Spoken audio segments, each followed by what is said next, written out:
happy and safe and enjoying your lockdown. But still, as per the need of the time, we have to start these online classes. And actually, it's a very good initiative by Hassan sir. So myself Suraj Narayan Umbarkar, and today I will teach you about the some interesting topic, that is introduction to microbiology.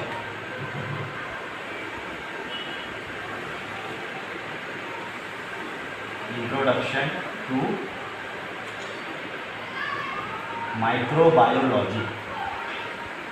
Okay, this is the 7th chapter from your syllabus. Okay, first of all, I would like to tell you that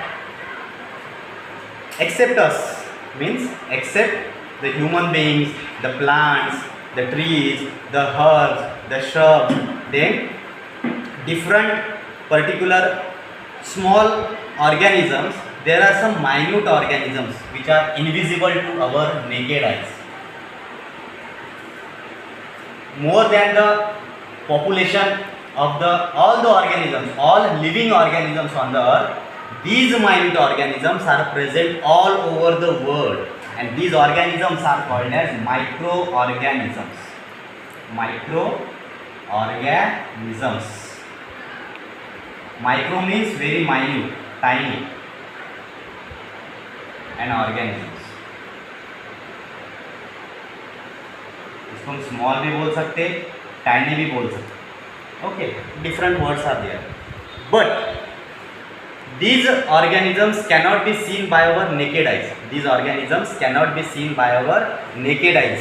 That's why they are called as microorganisms. So what will be the definition of microorganisms? The organisms which cannot be seen by naked eyes are called as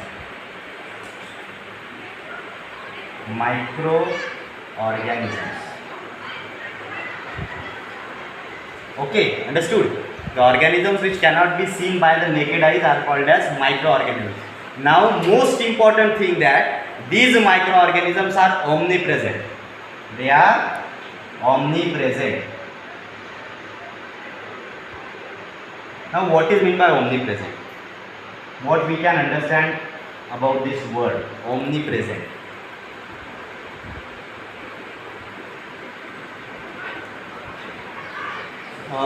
Generally, from the childhood, we usually listen that God is omnipresent, God is everywhere. So, just like that, omnipresent means what? Present at everywhere. Omnipresent means what? Present at everywhere. मतलब ऐसी कोई जगह नहीं, means on this earth 99% of this earth we will found these microorganisms. These are having different types. उसमें prokaryotic microorganisms है, eukaryotic microorganisms है, फिर उसमें भी सब टाइप उसके मतलब रहते हैं, जैसे कि बैसिलाई है, कोकाई है, स्ट्रेप्टोकोकाई है, देन स्पिरुलाई है. ऐसे डिफरेंट टाइप्स का माइक्रोऑर्गेनिजम्स है. You might have studied that particular types in the 8th and 9th standard.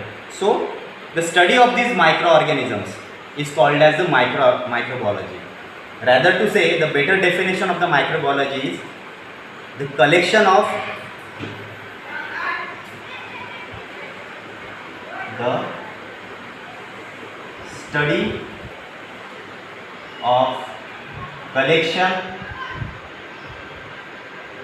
then isolation,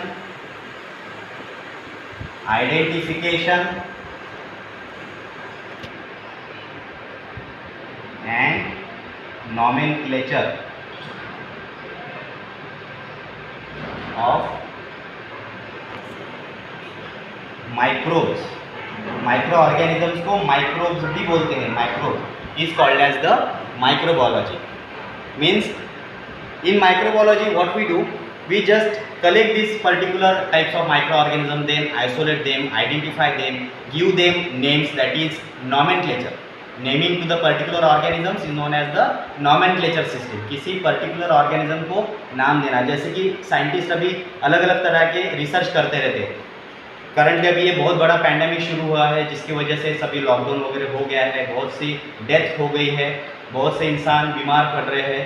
so it is just because of that Covid virus, it is just because of that Covid virus. तो इस virus को भी पहले identify किया गया, उसके protein का structure study किया गया और फिर depending upon the different studies shapes and size उसको एक नाम दिया गया। ठीक है, तो इसको बोलते हैं हम nomenclature. So this microbiology consist of different micro organisms, different types of microorganism, prokaryotic microorganism, eukaryotic microorganism, और उसमें भी फिर सब टाइप पढ़ते रहते हैं इसके। जैसे कि फॉर एग्जांपल नॉर्मली हम बहुत से ऐसे डिसीजेज देखते हैं, बहुत से ऐसी चीज़ें हम देखते हैं जिसमें माइक्रो ऑर्गेनिजम्स का यूज़ होता है लेकिन हमें पता नहीं रहता। सिंपल एग्जांपल है, मिल्क सबके घर में रहता है, ठीक है, मिल्क सबके घर में रहता है, और फिर हम कर्ड भी खाते हैं, कर्ड भी सबके घर में रहता है। अभी देखो बच्चों, एंशियंट टाइम से हर लेडीज हर घर में दूध से दही बनाती हुई आई है, एंशियंट टाइम से चल रहा है ना। तो ये कोई चमत्कार नहीं है या फिर कोई मैजिक नहीं है। जनरल लैंग्वेज हम मैजिक बोलेंगे, जैसे छोटे बच्चे बोलते हैं अरे बाप रे रात को दूध रखा था सुबह तो दही बन गया, ये कैसे क्या हो गया, तो मम्मी बोलते हैं हाँ ये मैजिक है, उसको मराठी में बोलते हैं विरजन लावना। ठीक है, तो उसको क्या बोलते हैं, it is the just process of fermentation. ये कैसे होती है, this milk consist of a sugar, a particular type of sugar called as lactose sugar.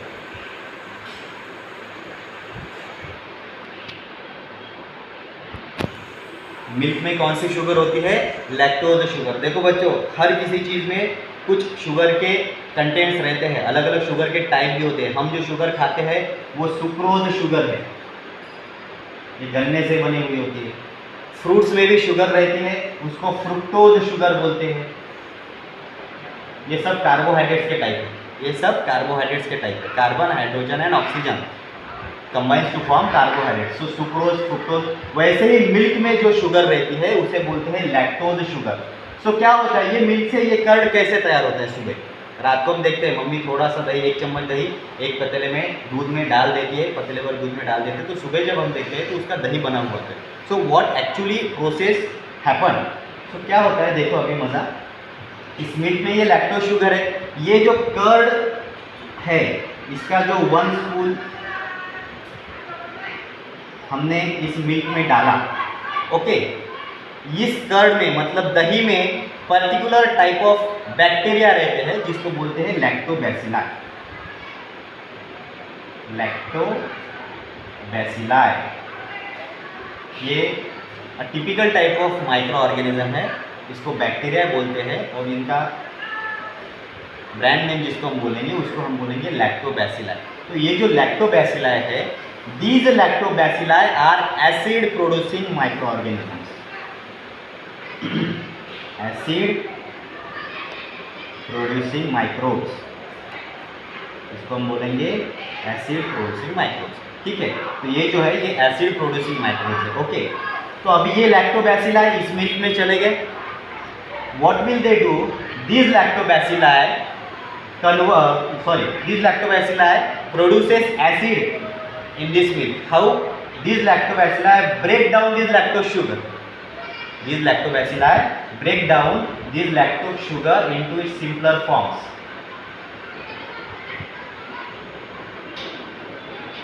यहाँ पे ब्रेक डाउन करेंगे। ब्रेक डाउन मतलब क्या? कॉम्प्लेक्स फॉर्म को ब्रेक करके सिंपलर फॉर्म्स में ट्रांसफर करना।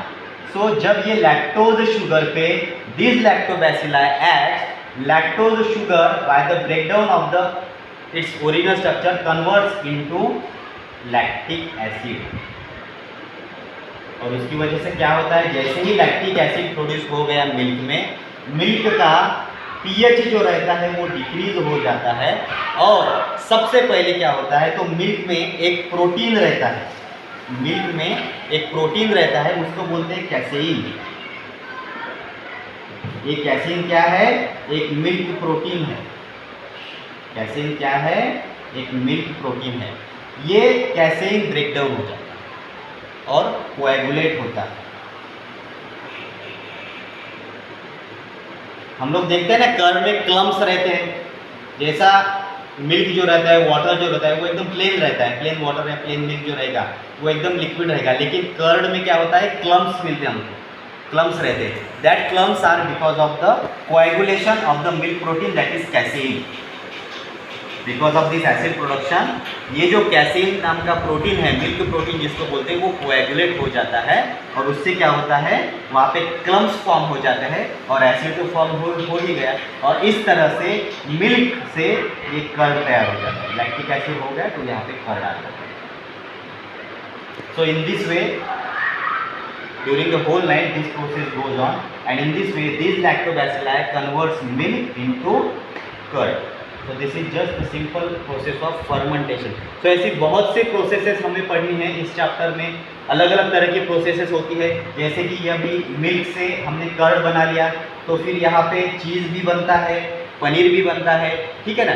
इसको हम बोलेंगे अप्लाइड माइक्रोबायोलॉजी या फिर इंडस्ट्रियल माइक्रोबायोलॉजी। जैसे अप्लाइड माइक्रोबायोलॉजी में क्या होता है, अप्लाइड माइक्रोबायोलॉजी में